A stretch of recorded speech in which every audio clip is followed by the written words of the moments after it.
Hello everyone, you're watching Awaz News. I'm Kubra Ali and I'll be taking you through top news across Canada. When Michael Mallison woke up from his afternoon nap on Wednesday, the phone was already ringing. On the other end was his daughter, panicked and shouting, telling him to delete all his social media accounts. She told her father that his name and photo was circulating online in connection with the shooting of U.S. conservative activist Charlie Kirk. What Mallison discovered was that an old photo of him lifted from the deleted Twitter account had been attached to claims spreading across social media. The post alleged he was the suspect in Kirk's shooting. Mallison said the false claim came from another Twitter account. I googled my name right away, he said. Fortunately, it allayed my fears. It was a story saying my image did not match the image of the person who had been arrested by police. U.S. authorities said 2 people were detained Wednesday, but neither was determined to be connected to the shooting. As of early Thursday evening, Kirk's killer remained unidentified and at large. Investigators have also released two images of the person. The unidentified person of interest is believed to have jumped off a roof and fled into the neighborhood after firing one shot, U.S. authorities said Thursday. A high-powered bolt-action rifle they believe was used in the attack was recovered, and video recordings of the person they believe was responsible are being reviewed. Kirk's assassination highlights escalating threats of political violence in the U.S. that cut across the ideological spectrum. A 21-year-old man and a 16-year-old boy has been arrested in connection with a home invasion and carjacking in Bowmanville on Wednesday night. Durham Regional Police released parts of the 911 call, as well as surveillance and police helicopter footage, showing several moments of the incident that began at a home in the area of Maple Grove Road and Nash Road and ended in a Toronto parking lot. In the video, suspect is seen running up the driveway of the home and rolling under a closing garage door as a Jeep G-Wagon is parking inside. Police said the suspect then threatened the driver and chased her around the garage with a large knife. She dropped the keys and ran screaming into the home. The victim's husband was able to come to her aid, at which time the suspects began chasing him with a knife. Staff Sergeant Joanne McCabe said in a video statement. The couple were able to get back into their home, but the suspect began pushing on the door to try and gain entry, McCabe said. In the 911 call released on Thursday, the husband is heard telling the operator he's broken in and got a knife. He's got a knife. He's in the garage. The operator asked the husband if he knew the suspect, and he replied no. McCabe said when the suspect was unsuccessful, he fled the area in the G-Wagon and was followed by a second suspect who was in the getaway vehicle. A police helicopter was dispatched and was able to locate the stolen vehicle traveling on Highway 401. The suspects are seen driving to a commercial parking lot in the area of Nicole Avenue and Mogul Drive in North York, where the second suspect got into the G-Wagon. The police helicopter captured the moment officers on the ground boxed in the vehicle as it was leaving the parking lot. McCabe said the 2 suspects were subsequently arrested. In a news release, they identified one suspect as 21-year-old Muhammad Rahman of Toronto. The other suspect is 16 years old and cannot be named under the provisions of the Youth Criminal Justice Act. Both have been charged with robbery with an offensive weapon, theft of a motor vehicle, dangerous operation of a conveyance, break and enter to commit at a dwelling house, disguised with intent, and 2 counts of possession of property obtained by crime over $5,000. Emergency, police, ambulance, or fire? I got emergency. What's the emergency? He's broken in and I've got a knife. He's got a knife. He's in the garage. Do you know who he is? No. Last night, members of the Durham Regional Police responded to a violent home invasion in Bowmanville. The victim was confronted in her garage by a man armed with a knife, demanding the keys to her vehicle. As the male chased the victim, she ran into the house, dropping the keys. The suspect grabbed the keys and fled the area in the stolen car, along with a second male who followed. An immediate search began, and Air One quickly located the vehicle. They were able to track it to a commercial parking lot in Toronto, where officers were able to block it in and arrest the suspects. The Air One video we are about to show you shows how the helicopter maintained surveillance and provided real-time updates to officers on the ground.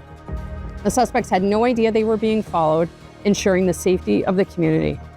The voice in the video is a tactical flight officer in training from the Peel Regional Police Service as part of our Joint Air Support Unit.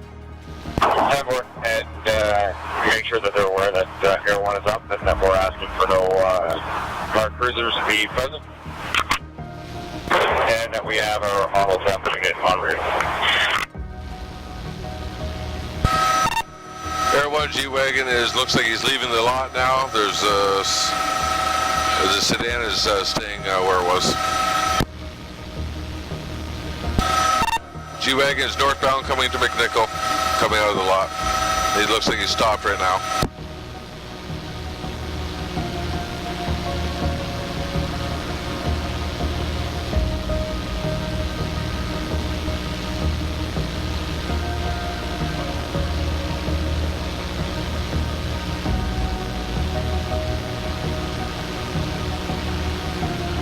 This incident is a clear reminder of the lengths criminals are willing to go to steal a vehicle. What began as a planned carjacking quickly escalated into a dangerous home invasion. As she parked in her garage, one suspect ran up the driveway, rolled under the closing garage door, and threatened her with a knife while demanding her keys. The suspect chased the victim around the garage with the large knife. She dropped the keys and ran screaming into the home. The victim's husband was able to come to her aid, at which time the suspects began chasing him with the knife. As the victims were trying to get back into their home and shut the door, the suspect began pushing on the door, trying to gain entry into the home. After failing to enter the home, the suspect fled the area in the stolen vehicle. Thankfully, neither victim was physically injured, and both suspects were taken into custody. This is the second time in recent weeks that Air One has played a key role in tracking and arresting violent criminals targeting innocent members of our community.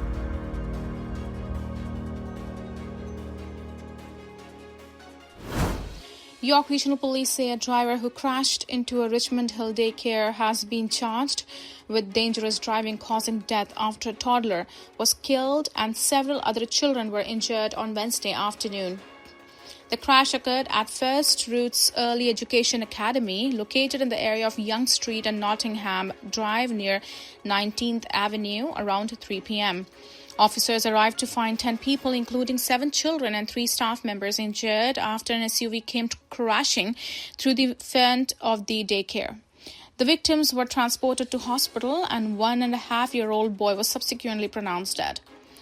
In an update on Thursday, police confirmed that 2 children remain in critical condition and the remaining 4 injured children sustained non-life-threatening injuries.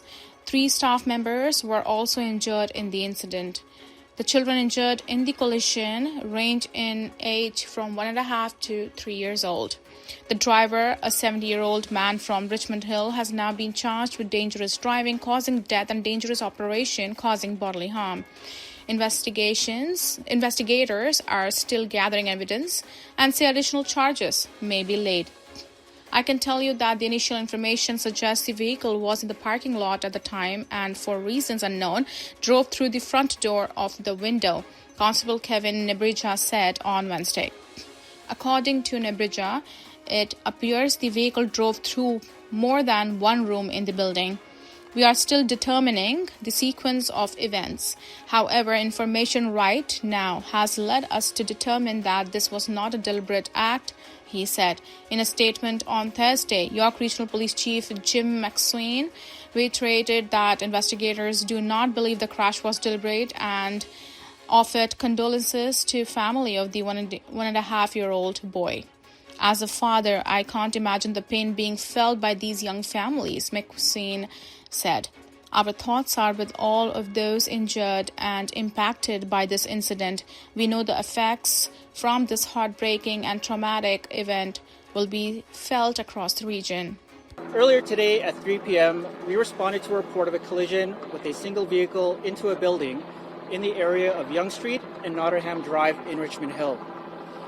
When we arrived, we had learned that the building was a child care center and that the vehicle had driven through the front window of the child care center.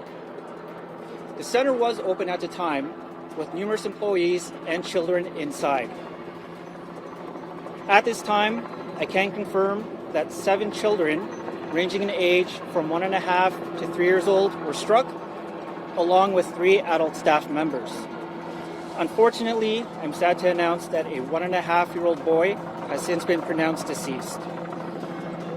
Another child remains in serious condition, and the remaining children and staff remain in non-life-threatening condition. It is still early investigation, but I can tell you that a man in his 70s has since been arrested in relation to this incident. We are still determining the sequence of events. However, information right now has led us to determine that this was not a deliberate act. Investigators from our major collision investigation unit are on scene actively investigating this incident. As you can imagine, this was a very chaotic scene. I can tell you that the initial information suggests the vehicle was in the parking lot at the time, and for reasons unknown, drove through the front of the window. We can appreciate that this is a very alarming call for parents to receive and to attend at the end of their day. Our officers were on scene very quickly, and we do have peer support services in place for our officers, as well as victim services of York Region for anyone who may feel impacted by this incident. Parents picking up children can attend Thornbush Court to the north of me here to be reunited with any children they have not been in contact with yet. I can confirm that all children have been accounted for and all parents have been notified.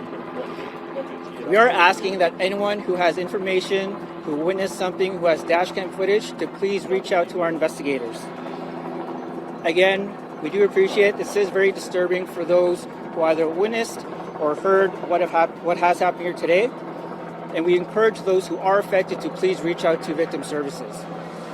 Again, it's still very early in the investigation. I will open it up to a few questions. The 70-year-old said in the parking lot, they go straight in, and were they set to pick up a child? So that is still information our investigators are working on. We can confirm that he was in a parking lot prior to the vehicle driving into the building. That we are still trying to determine. What can you say about the state of the vehicle? I mean, so far the building can't even see it. Again, that is part of the investigation in terms of how it made it so far into the building. The condition of it, again, that will be examined by our investigators to determine what exactly happened today. Was the driver arrested? He was arrested at the scene, yes. You talked about some of the injuries that obviously this little boy died. What kind of injuries are the other children and employees suffering? So they are, again, one remains in serious condition. The remaining 5 children and 3 staff are in non-life-threatening condition. The injuries range, and because of that, they were transported to various hospitals based on their injuries. So all 10 people, were they all transported to hospital? I wasn't there. That's correct, yes. They were all transported. And you said several kids inside and staff members. Do you have a sort of a head count of how many people exactly? Yeah, so at the time of the incident, there were 96 kids present. Again, all have been accounted for, and all parents have been notified. And was it just one room that was hit, or were there multiple? It appears it was more than one room. Again, our investigators are on scene collecting the evidence, going through the sequence of events to determine exactly how far into the building it went. And just to confirm, the driver did a sobriety test, medical test, like That's all part of the investigation. They will be spoken to by our investigators, but he was arrested at the scene. How are you able to determine at this early stage that it was not an intentional act? It's just based on the initial information from witnesses. Again, we can't get into the specific details as to how we came to that determination, as that would be evidence in this case. I know you're not a social worker, but I think you said it's an alarming call for parents to get.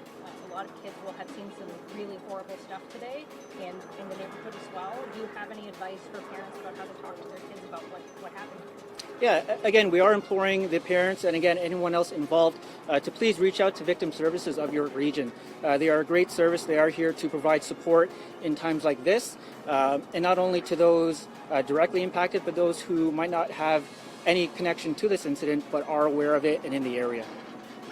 What's going to happen just to make sure that the officers are okay that responded? Because I understand that You guys were first on scene doing CPR and talk a little bit about that again. Yeah, so again, we have our peer support unit engaged to speak with our officers. Our critical incident stress team is also engaged just to check on the well-being of our officers and those involved. So what are the charges of he was arrested? There's no charges at this time. It is ongoing. Yeah, we've been here for an hour and a half. Do we have a make and model on that car? Or? It is an SUV. That's all the information I have right now. Thank you. Yeah. It's Constable Kevin Nebrija, Nebrija. Kevin. Yep. Thank you. The Hospital for Sick Children in Toronto has topped a new list ranking the world's top pediatric hospitals. The list was released by Newsweek and Statista as part of the wider ranking of the best specialized hospitals across the globe. The magazine says the rankings are based on the results of the survey in which tens of thousands of medical professionals were invited to give recommendations in their area of expertise. The rankings also factor in accreditation, data, and patient-reported outcome measures, Newsweek says. The survey was conducted between May and July 2024 and accounts for approximately 90% of the criteria used by Newsweek. The newest list bumps SickKids up to number 1 from the second spot in last year's rankings, replacing the Boston Children's Hospital.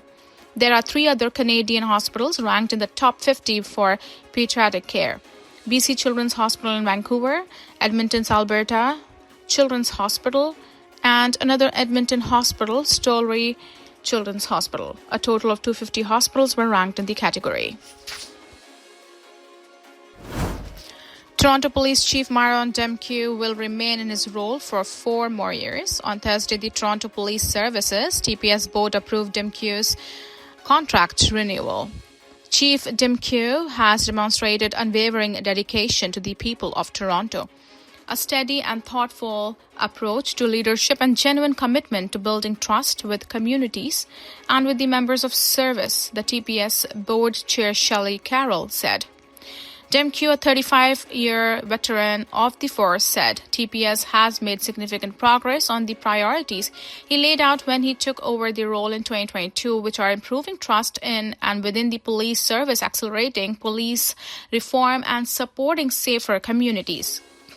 During the board's Thursday meeting, the chief presented the pillars of his renewed operational roadmap to continue making progress on those priorities. They include working with communities on prevention, addressing root causes of crime, and using data more to identify and address dangerous people in communities. The chief said the roadmap will guide our members and ensure our efforts are co-designed, co-developed, and co-delivered in meaningful ways with the communities we serve. The province-appointed supervisor for the Toronto District School Board, TDSB, has scrapped the trustee-approved plan to rename 3 schools. The plan to change the names of the Sir John A. Macdonald Collegiate Institute, Ryerson Community School, and Dundas Junior Public School has initially paused in June in the wake of Bill 33, which would be the education minister more power over school boards. The following month, TDSB supervisor Rohit Gupta rescinded the renaming altogether. According to board documents, staff presented Gupta with 3 options: axe the renaming, continue the pause pending legislation, and proceed with the process along with the associated benefits and risks of each option. Staff said cancelling the renaming would provide clarity to the impacted schools and preserve board resources, but it may damage its credibility and relationship with Indigenous communities, equity advocates, and other stakeholders. Staff also advised that abandoning the plan could be viewed as erasing or invalidating community voice and previous consultation processes, negatively impacting students, staff, and communities who have engaged in this work in the good faith. The board previously said the renaming of the 3 schools was in response to increased public attention on schools that are named after individuals with historical legacies that no longer represent the values and perspectives of our students and communities. Staff estimated the cost to rename a school would be approximately $30,000 and may increase to $60,000 depending on the size. Gupta was appointed in late June after the province said a ministry-appointed third-party investigation found financial mismanagement. He was the authority to make decisions that the trustees would normally make. Education Minister Paul Calandra has been vocal about school boards wasting resources just to change school name. If Bill 33 or the Supporting Children and Students Act gets introduced as law, Calandra would have the authority over school names when boards open in a new school and or change an existing school name. Recently, the minister has said that he can't see ever handing the boards under supervision back to trustees and indicated that he is mulling eliminating the position.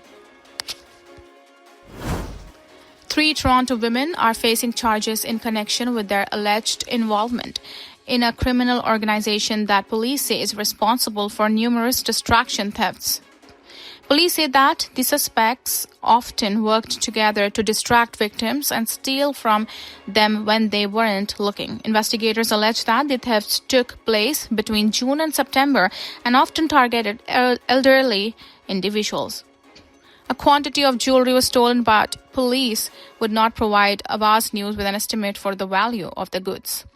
They say that investigators believe there may be additional victims, but there who have not yet come forward. The arrest come after police held a news conference last week to express concerns about an alarming uptick in the distraction thefts. At the time, police said there had been 375 distraction thefts reported. Durham police are also reporting a similar concerning trend involving distraction thefts. Florentina Alexandru, 44, Mirabella Lacatusu, 27, and Florentina Alexandru, 37, were all taken into custody on September 7 in connection with the Toronto police investigation. They are each charged with 3 counts of theft over $5,000, 4 other theft-related charges, and 4 other charges related to being a part of the criminal organization. Police confirmed in a phone call that the 2 Alexandras share the same name but are different people with different dates of birth. Thank you for tuning in. I'm Kubra Ali. I'll see you back tomorrow, same time, same channel. Have a good night.